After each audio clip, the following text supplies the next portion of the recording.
So the iPhone SE4 is back in news, this time with some positive updates. Word on street is that in March 2025, Apple will release the iPhone SE4 exactly 2 years after the last generation was launched. Among the many rumored changes coming with the new SE, it is also said to come with a brand new camera that might rival the competition on the Android side.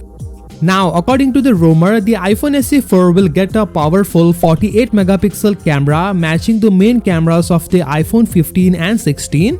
But unlike those models with multiple cameras, the SE4 will stick to a single back camera, keeping it simple. The iPhone 16 series introduced something cool called the Fusion camera, which allows for a 2x zoom that looks like an optical zoom without actually needing a second lens. Apple hasn't confirmed if the SE4 will include this feature, but it would be a smart addition to make the most out of the single camera setup. Now for selfies, Apple hasn't mentioned if they will upgrade the front camera, which is only 7 megapixel on the current SE model. But if they keep that same old resolution, it might feel a bit outdated, so we are guessing that they will bump it up to 12 megapixel, which would be much more in line with today's standards. But the camera isn't the only thing getting an upgrade. The iPhone SE4 will also have a fresh, more modern look.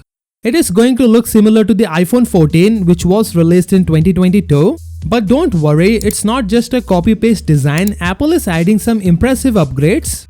For starters, it will be bigger, featuring a 6.1 inches display that goes almost edge to edge with no big borders or a home button. So you will get more screen space to work with.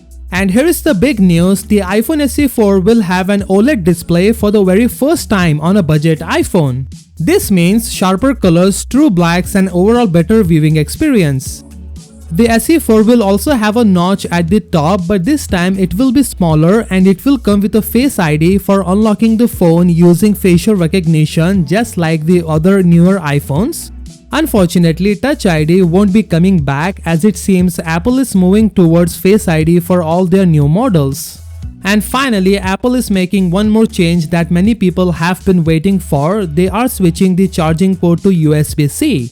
This means every new iPhone, including the SE4, will use USB-C instead of the old Lightning port. So there you have it, the iPhone SE4 is shaping up to be a fantastic upgrade from Apple's budget line, bringing advanced features and more modern design without breaking the bank. So what are you most excited about in this new model? Let me know in the comments. With that being said, subscribe if you like and I will see you on the next one.